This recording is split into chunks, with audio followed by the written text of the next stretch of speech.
Hey there, lovely listeners. Welcome back to another episode of the Grace-Filled Leader podcast. Today, we are diving deep into a topic that really forms the foundation of how we navigate our lives, identifying our core values. I'm so excited to explore how understanding our core values can serve as our true north, guiding us through life's choices, including how we manage our time. So, stay tuned for more. Folks, I spent over 40 years stuck in patterns of people-pleasing, approval-seeking, and perfectionism, trying to find fulfillment the world's way. It wasn't until I experienced the transformational power of the Holy Spirit through Christian life coaching that my way of being was completely changed. What I couldn't do on my own in over 40 years, God did in just a few months. He often works best through other people in our lives. If God is laying it on your heart to try a different way and you don't know where to start, you can keep struggling on your own, or you can invest in yourself and partner with a Christian life coach. I'm not exaggerating when I tell you that it changed the trajectory of my life. If my story resonates with you, I would be honored to partner with you in your own journey. Go to gracefilledleader.com to learn more. That's Grace, G-R-A-C-E, filled, F-I-L-L-E-D, leader.com. Welcome to the Grace-Filled Leader podcast. Do you want better work-life balance?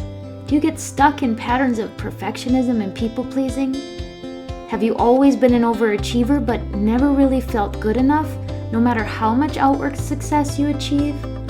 Do you want more time for the things that matter most? Well, you are in the right place.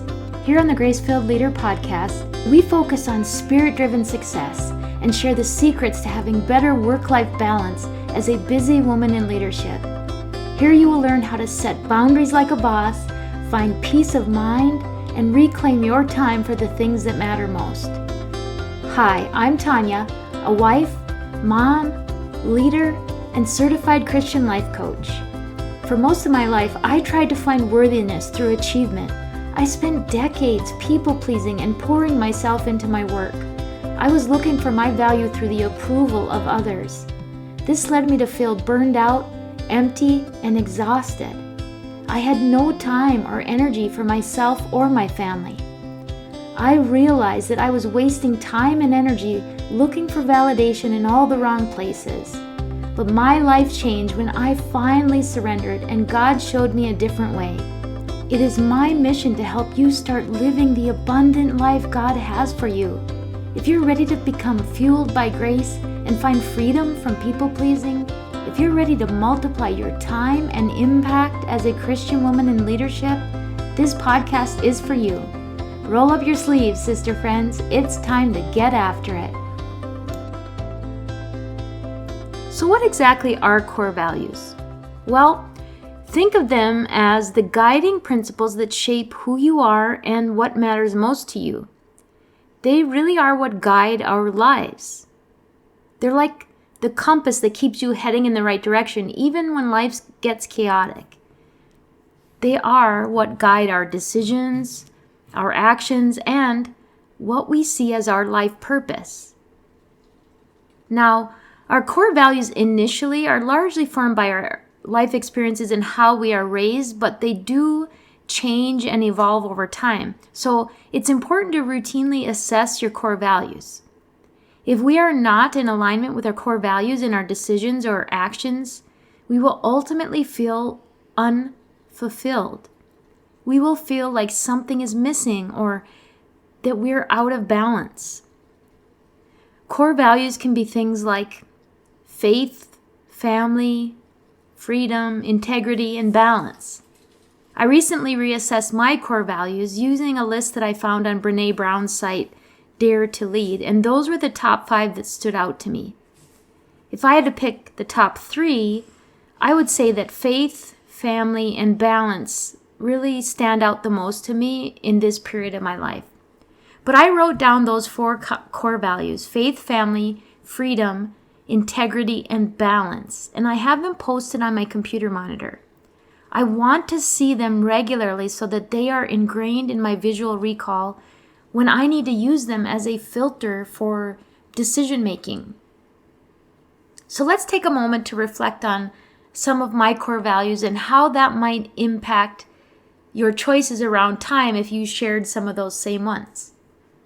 For instance, imagine if one of your core values is faith. That might mean that you intentionally prioritize time for prayer, meditation, journaling, fellowship with other believers, or attending church services. Your commitment to family might manifest itself in making sure to set aside uninterrupted time for family dinners or scheduling regular outings with loved ones. If freedom is a core value, you might make choices that prioritize autonomy and flexibility in your schedule, allowing space for spontaneity and adventure. Integrity could mean being true to your word and honoring your commitments, even when it's inconvenient.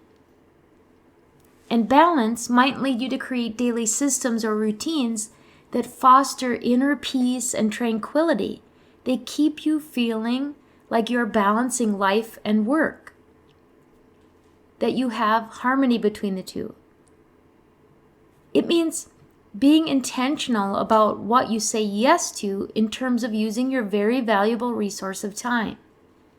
And what have we been talking about for several weeks and in many of our episodes on the show? Managing your time, prioritizing your time, and creating more time for what matters. So now, how do you determine your core values? Well, it's all about introspection and self-awareness, taking time to reflect on what truly matters to you. What brings you joy, fulfillment, and a sense of purpose? Consider your actions, your passions, and the moments in life when you feel most aligned with your authentic self. Journaling or meditation or doing the listening prayer that I've talked about on the show, or conversations with trusted friends or mentors can be really helpful in this process as well. I also think it's helpful to find a list of common values and see what stands out most to you. Like I said, you could use the one, well, you can find a whole bunch of them online, but I really like the one that I found on Dare to Lead, Brene Brown's website. Just look at that list and what resonates and causes you to feel something when you see the word. You might start with highlighting 10 of them that stand out and then trying to narrow it down to 3 to 5. Any more than 5 core values is kind of hard to remember, and it can become confusing when you're trying to use them to guide your decisions. So once you've identified your core values, the magic really happens when you start using them to guide your decisions, especially around time management. Picture your core values as filters through which you evaluate opportunities, commitments, and how you spend your precious time. Ask yourself, does this align with my core values? Does it bring me closer to living a life that reflects what truly matters to me? When faced with a time commitment, consider whether it honors your faith, strengthens your family bond, promotes a sense of freedom, upholds your integrity, or contributes to a feeling of being in balance and having adequate white space in your schedule. And that's if you're using the example of my 5 core values.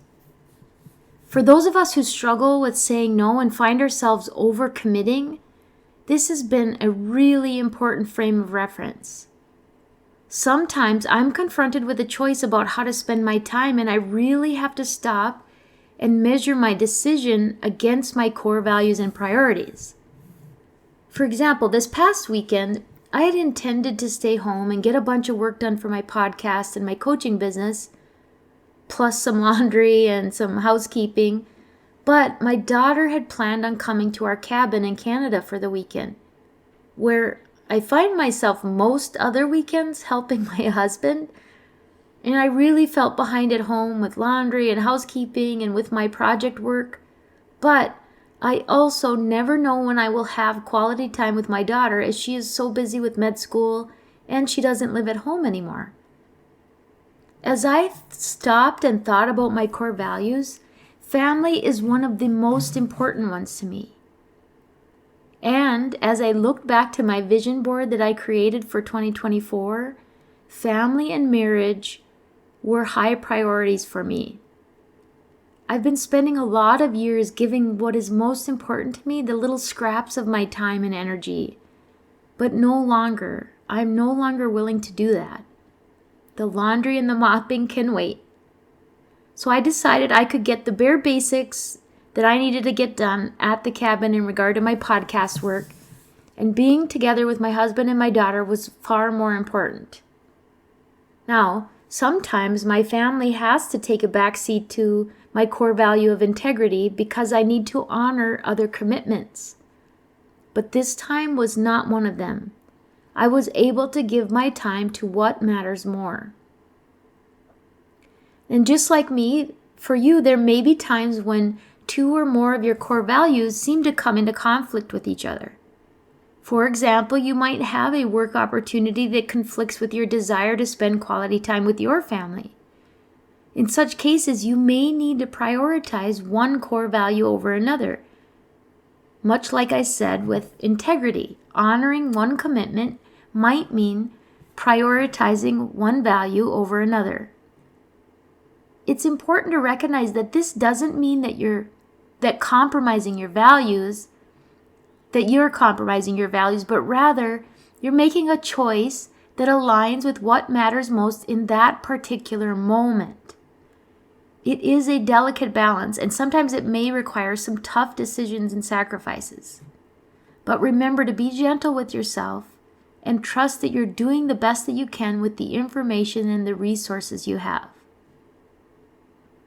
So I'm going to just review quickly. My takeaway from this episode, my homework for you is find a list of common core values. You can just Google search it. Like I said, you could go to the Dare to Lead website by Brene Brown. She had a really nice, robust list. Take that list and really just take your time looking through it and see which values stand out most to you. See if you can narrow it down to 5 core values, and ideally 3 really strong core values. Take those 3 to 5 core values and write them on a sticky note and put them somewhere that you're going to see them routinely. For me, that was on my computer monitor. Really incorporate them into your memory. You already have them incorporated into your heart because they make up the fiber of who you are. That's why they're going to stand out to you when you see the list. Some just will. Some just will not resonate as much as others. And then take these core values and use them as a filter when it comes to making decisions around your time or choices or actions. Does a choice or an action or a behavior align with your core values?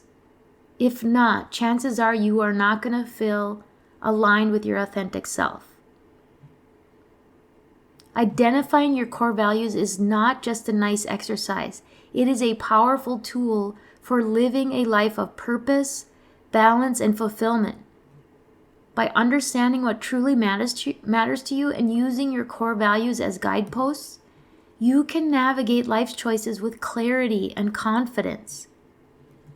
So like I said, take some time to explore your core values and let them light the way on your journey toward a more intentional and meaningful life. And we're going to come back on next episodes and go back to that maybe no list that we were talking about on episode 129. And we're going to kind of apply what we learned today as we try to filter through that maybe no or not right now or not so much or not me list. Okay? So thank you for tuning in, my dear listeners. And until next time, remember to lead with grace, prioritize what matters most, embrace the beauty of living in alignment with your core values, And as always, I pray that the Lord fills you with gratitude, peace, and His amazing grace. I pray this episode blessed you, spoke to you, or encouraged you in some way. If so, please share it with a friend and head on over to Apple Podcasts to leave me a review. That's the only way for me to know if you're enjoying the show. Nothing blesses me more than to hear from you. Also, come on over to our free Facebook community. This is a great place for us to support one another on our faith and leadership journeys.